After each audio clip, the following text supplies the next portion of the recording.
Khan. He is the former Prime Minister of Pakistan, and he is the chairman of the opposition PTI party. He joins us from his home in Lahore. Thank you very much for being with us. Pleasure.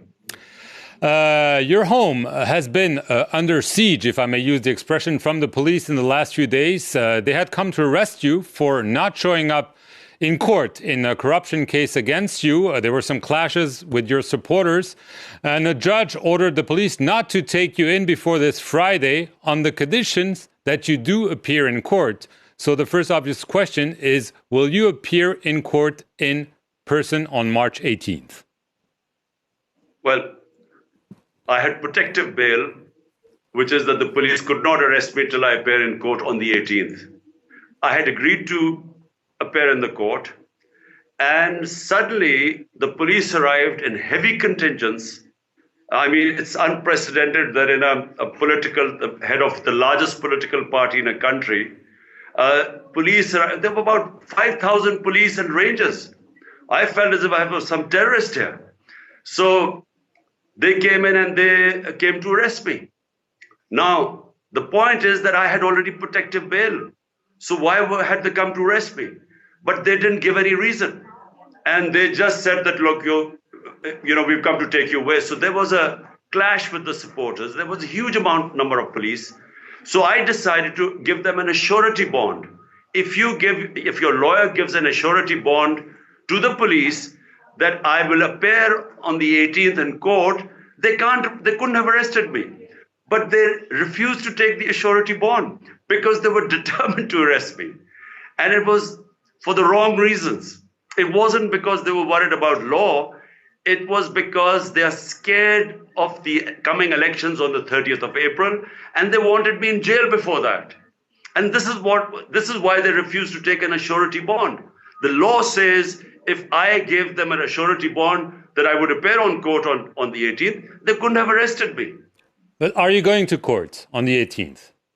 Yes, of course I'm going to court on the 18th. And they knew it. And unfortunately, my house was a battle zone. There were tear gas shells all over this place. In our rooms, we couldn't breathe because of the amount of tear gas. And then they used rubber bullets and bullets. Right. They used cartridge and they used water cannons. And so, it's never happened in Pakistan before. Right. I mean, no political leader has ever suffered this sort of attack. What has never occurred in Pakistan, according to the Prime Minister, Shehbaz Sharif, is that a so-called political person, I quote him, is considering himself above the law. He's obviously talking about you, Imran Khan. 60% of the cabinet, including the Prime Minister, are on bail, on corruption charges. 60%. So, first of all, it's rich of him talking about rule of law. He gave an affidavit to the court that his brother would come back to Pakistan after being treated. That was 4 years ago. So, I mean, let's not talk, these guys talking about law. I have always observed law in Pakistan. People in this country know me for 50 years.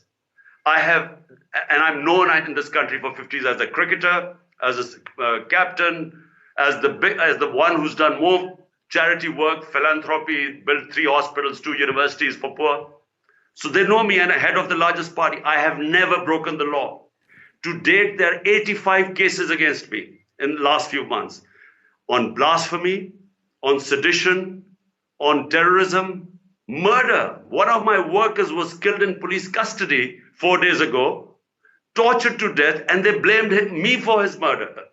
So, I mean, this is just a level of victimization going on in this country is unprecedented. Main reason is they don't want me to compete in elections. Since in the last few months, we have had 37 by-elections. My party has swept 30 of them. So they know all the opinion polls show that they're going to lose badly in the elections. And this is all not about law. It's to put me in jail so that I don't contest the elections. Right. You blamed Shehbaz Sharif for being behind an assassination attempt against you in November. Do you think that he is directing the courts, the judges, the police to essentially take you out of the political scene. Do you really believe that, or are you exaggerating this to portray yourself as a martyr, Imran Khan? Look, I don't have to portray myself as a martyr because already my party is by far the most popular party in Pakistan's history. I don't have to do any gimmicks. But let me just say one thing. Shehbaz Sharif, the Prime Minister, the Interior Minister, who's Rana Snaula, they have a history of extrajudicial killing. They have corruption cases against them. Both were ousted. I came into power because people were reacting against for 30 years, these people have been in power. But the real power in Pakistan lies with the establishment. And the other person who's responsible for this assassination was this intelligence officer. So therefore, the three of them I nominated in my assassination case. Now, they're still in power and my life is under threat. The government itself says that my life is under threat. The real problem is the reason why you see these supporters outside resisting my arrest is because they are worried that if they take me into prison, my life would be in danger because they are the ones who try to kill me. Plus, there's custodial torture of my chief of staff, our Senator Azam Swati. They were taken into prison and they suffered the most humiliating torture in prison. That's why you see the fanaticism of my workers, because they are worried that once I go to jail, I'll be in the hands of the same people who are trying to kill me. Right. Imran Khan, you've called for snap elections. The Prime Minister says no, they'll go according to schedule. If there are still tensions around you, if you're taking into custody, there are scenarios that there could be violence, and this could mean no election in the foreseeable future. Well, Mark, let me explain. The Supreme Court has directed the election commission to hold elections on the 30th of April on two of the main provinces in Pakistan, which we were ruling. My party was in power out of the two provinces. That's 66% of Pakistan. So the constitution says that if you dissolve your assemblies, which we did, then elections have to be in 90 days. And that's what the Supreme Court has directed the Election Commission. So the elections are supposed to be held on the 30th of April. But problem is the government is running away from elections. Despite the Supreme Court ruling, the government is making excuses not to hold elections, saying we don't have enough funds or we don't have security, all sorts of reasons. But the constitution is clear. Elections have to be held in 90 days, which from the time we dissolved our assemblies is 30th of April. Right. What about the general elections? I mean, are you concerned that they could be postponed if the turmoil continues? I mean, obviously there's all the turmoil around you and obviously all the economic turmoil. Look, the turmoil is being caused by the government. Let me first categorically say that never has my party ever indulged in violence. In 26 years of my politics, I have always remained within the constitution, within the law. And what is now happening is that the government, because they are worried about the results of the election, because the economy has tanked, we have unprecedented inflation in our 75-year history. We have unemployment, our economy is going down. Never have the economic conditions of Pakistan been as bad.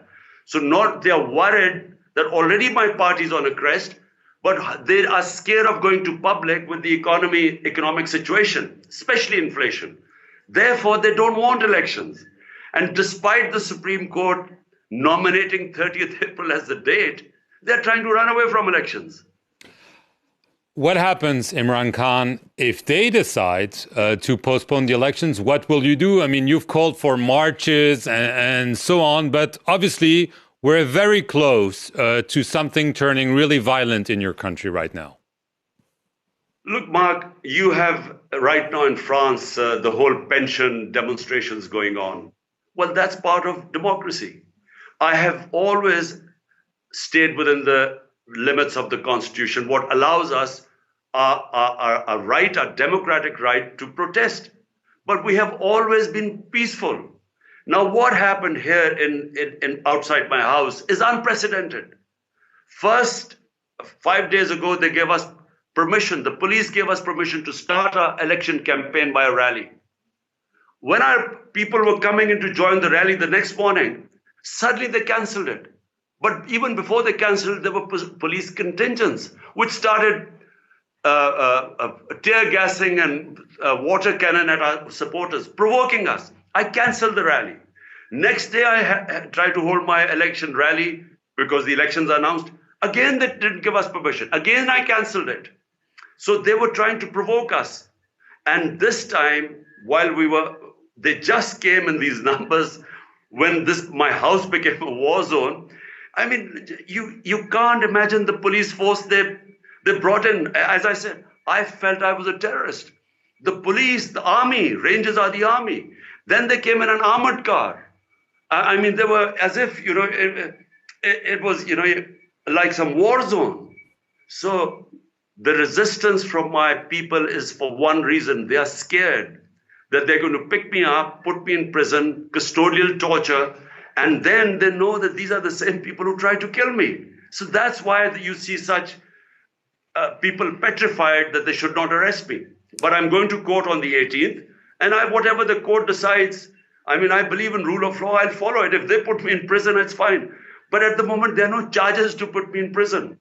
All they are saying is that because I didn't attend court, now I just want to explain this. I did not attend court where they brought out the warrants because the interior minister says my life in danger.